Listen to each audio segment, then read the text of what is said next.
The man was dying on stage. Everyone could see it. James Brown's legs had given out during the fourth song of the night, and he was lying face down on the Apollo Theatre stage, not moving. His crew ran out with a cape to cover his exhausted body and carry him to the dressing room. But when they tried to lift him, James Brown did something that turned a moment of weakness into the most legendary performance move in history. It was October 24th, 1964, and James Brown was in the middle of what would become one of the most grueling performance schedules of his career. Over the past 3 weeks, he'd done 27 shows in 19 cities. He'd slept maybe 4 hours a night, eaten mostly gas station sandwiches and whatever his crew could grab between venues, and pushed his 31-year-old body to limits that would have hospitalized most people. But this wasn't just any show. This was the Apollo Theatre in Harlem, Peace, the most important venue in Black America, the stage where careers were made or destroyed in a single night. The Apollo crowd was legendary for being the toughest audience in the country. They'd booed off established stars. They'd walked out on performers who thought they were too good for Harlem, and they absolutely did not tolerate anything less than perfection. James knew all of this when he'd insisted on adding the Apollo show to his already impossible schedule. His manager, Ben Bart, had practically begged him to cancel. "James, you can barely stand up straight." Bart had said that afternoon in the cramped dressing room, "You're running on fumes. The Apollo will still be here next month." But James had just shaken his head. "The Apollo crowd needs to see what the hardest working man in show business looks like, Ben. And I need to prove I can still bring it." What nobody knew, not even his closest friends, was that James was dealing with more than just exhaustion. 2 days earlier, he'd collapsed in his hotel room in Philadelphia.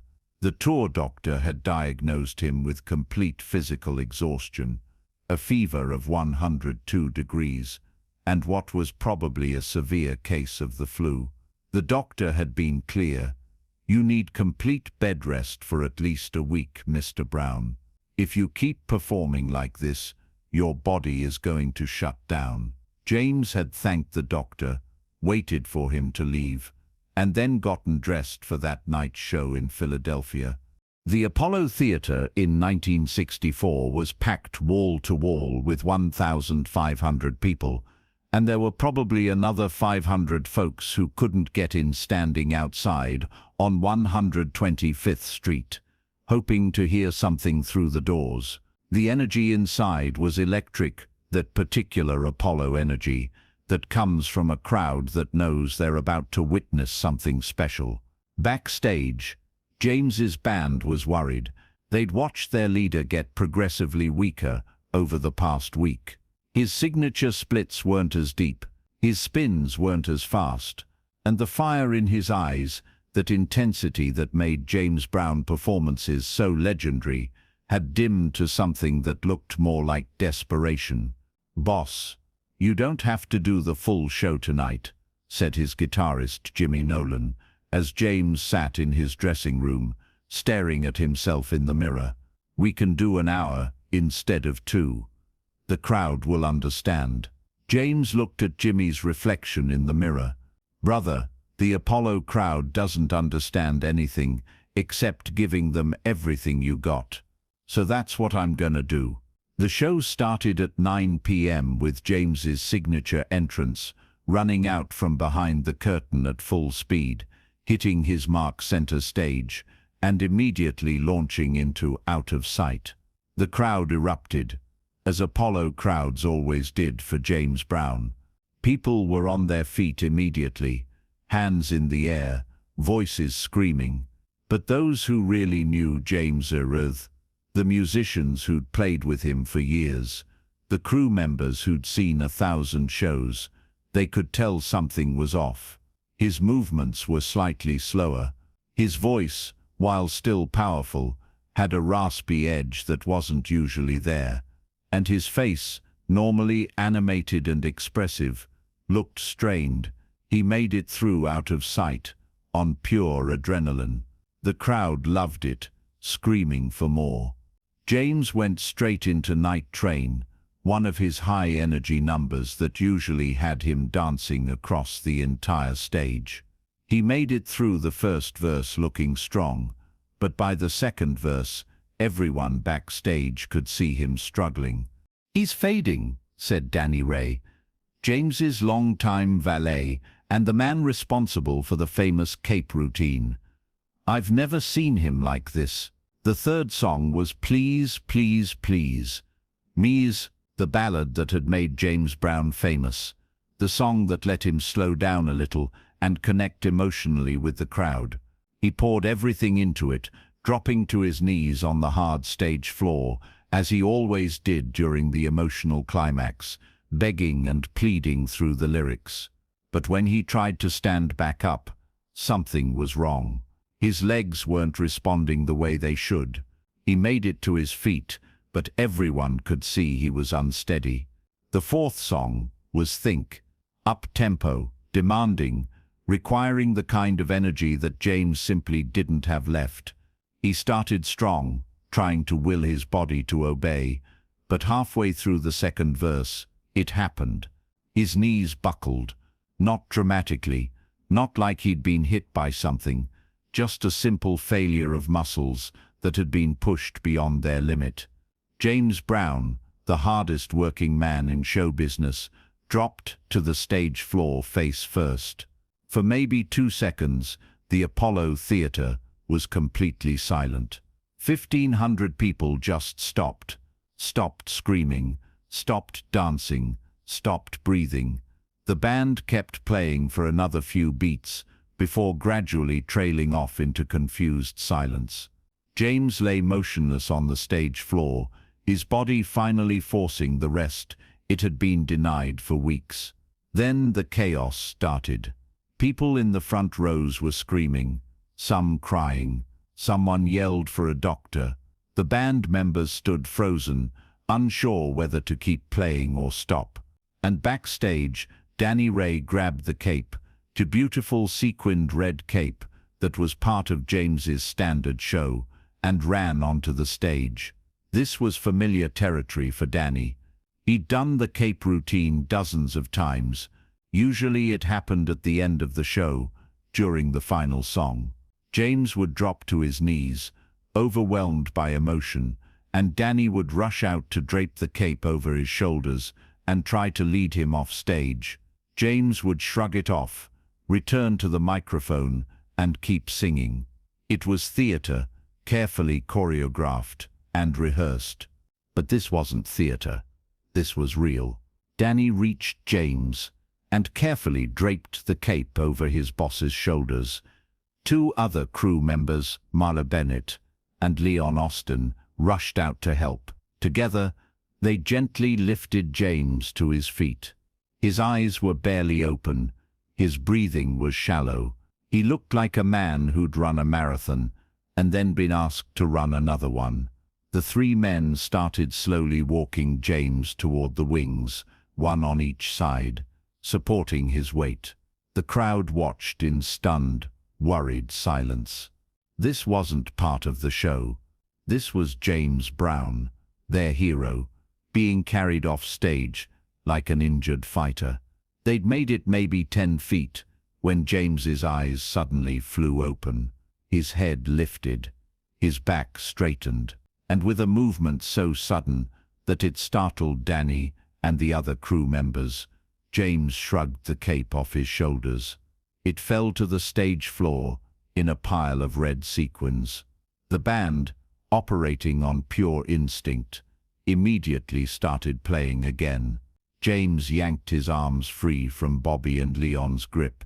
He took 2 wobbly steps back toward the microphone, and then he did something that nobody in that theater expected. He grabbed the microphone stand, pulled himself up to his full height, and screamed at the top of his lungs, "Get up!" It wasn't directed at the crowd. It was directed at himself. A command to his own body, a refusal to accept defeat, a declaration that the show wasn't over until he said it was over. The Apollo Theater exploded. The roar from 1,500 people was so loud that it could be heard 3 blocks away. People weren't just cheering, they were crying, screaming, losing their minds at what they were witnessing. James launched back into "Please, please, please" with an energy that seemed impossible given what had just happened. His voice was stronger than it had been all night. His movements were sharp and precise. It was like watching someone literally will themselves back to life through pure determination. But here's where it got interesting. About 30 seconds later, James dropped to his knees again, seemingly overcome with emotion. The crowd gasped, worried he was collapsing again. Danny Ray, thinking fast, grabbed the cape and rushed back out. He draped it over James's shoulders again and tried to lead him off, and James shrugged it off again. He stood back up, grabbed the microphone, and kept singing. 20 seconds later, it happened again. Down to his knees, cape on, cape off. Back to the microphone. This happened 4 more times during that one song. Each time, the crowd's reaction got bigger. Each time, the energy in the theater got more intense. What had started as a genuine medical emergency had somehow transformed into the most electrifying performance moment anyone in that theater had ever witnessed. When the song finally ended, James was standing center stage, sweat pouring down his face, chest heaving, but very much alive and very much in control. The applause went on for 7 straight minutes. Backstage after the show, James collapsed into a chair and didn't move for 30 minutes. The tour doctor who'd been called to the venue when James first fell examined him and delivered the same diagnosis: complete physical exhaustion. "You need to cancel the rest of this tour," the doctor said firmly. "Tonight could have ended very differently, Mr. Brown." James nodded, accepting the reality of his body's limitations. "Okay, Doc. After we finish the tour next week, I'll take some time off." The doctor stared at him in disbelief. "Did you just say finish the tour?" "Can't cancel now, Doc. I've got commitments." But something else was happening in James's mind as he sat in that dressing room, thinking about what had just occurred on stage. That moment when he'd shrugged off the cape, when he'd screamed, "Get up," but himself, when he'd refused to stay down. That moment had connected with the crowd in a way that even his best planned performances never had. It was raw, it was real, it was vulnerability transformed into strength right before everyone's eyes. "Danny," James called out. "Come here a second." Danny Ray walked over, still looking shaken from the night's events. "That thing with the cape tonight," James said slowly, his mind clearly working through something. "What if we did that on purpose? What if, at the end of every show, I drop down like I can't go on, you bring out the cape, I fight you off, and I keep singing?" Danny's eyes widened as he understood what James was suggesting. "Boss, you want to turn what happened tonight into part of the act?" "Not just part of the act," James replied. "The finale, the moment everyone talks about after they leave. The proof that no matter what, James Brown doesn't quit." And that's exactly what happened. Starting with the very next show, the cape routine became a planned part of every James Brown performance. At the end of the show, usually during "Please, please, please," James would drop to his knees, seemingly overcome with emotion. Danny Ray would rush out with the cape, drape it over his shoulders, and try to lead him off stage. James would throw it off, return to the microphone, and keep singing. This would repeat 3, 4, sometimes 5 times, each iteration building the crowd's energy higher and higher. It became James Brown's signature move. Other performers tried to copy it, but it never worked the same way. That's because everyone else was just doing a theatrical bit. For James, even when it was planned, there was always a core of truth to it. He really was pushing himself to the limit every single night. He really was fighting through exhaustion and pain. The cape ritual wasn't just showmanship. It was a physical manifestation of his entire philosophy.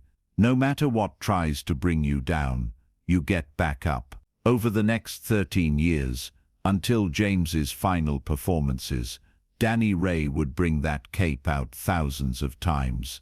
Some nights, James would shrug it off once or twice. Other nights, especially when he was really feeling it, he'd make Danny come out 7 or 8 times. The record was allegedly 12 times in a single show in 1971, where James kept returning to the microphone until the crowd was so emotionally exhausted they couldn't scream anymore.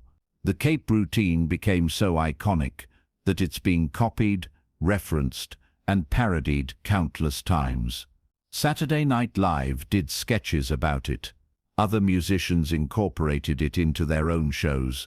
It became a symbol not just of James Brown, but of a particular kind of American showmanship, the refusal to give up, the commitment to giving everything for the audience. In 1973, a journalist asked James about the origin of the cape routine. James smiled and told him a slightly sanitized version of the story, mentioning that it came from a moment of real exhaustion, but not going into detail about just how close he'd come to seriously hurting himself that night. "The cape is a reminder," James said. "A reminder that we all get knocked down. We all have moments where we think we can't keep going. But the real test of a man isn't whether he falls, it's whether he gets back up." The Apollo Theater still stands on 125th Street in Harlem today. There's a star on the sidewalk outside with James Brown's name on it, commemorating his legendary performances there. And while most people who visit don't know the specific story of that October night in 1964, everyone knows about the cape routine. That routine, born from genuine physical collapse and transformed into the most iconic performance ritual in music history, is James Brown's lasting lesson to all of us. It doesn't matter how hard you fall, what matters is that you get up. If this story of turning weakness into legendary strength moved you, make sure to hit that subscribe button and smash that like. Share this with someone who needs a reminder that getting back up is what defines us. Have you ever had a moment where you had to force yourself to keep going? Drop your story in the comments below and hit that notification bell so you never miss another incredible true story about the moments that made music legends immortal.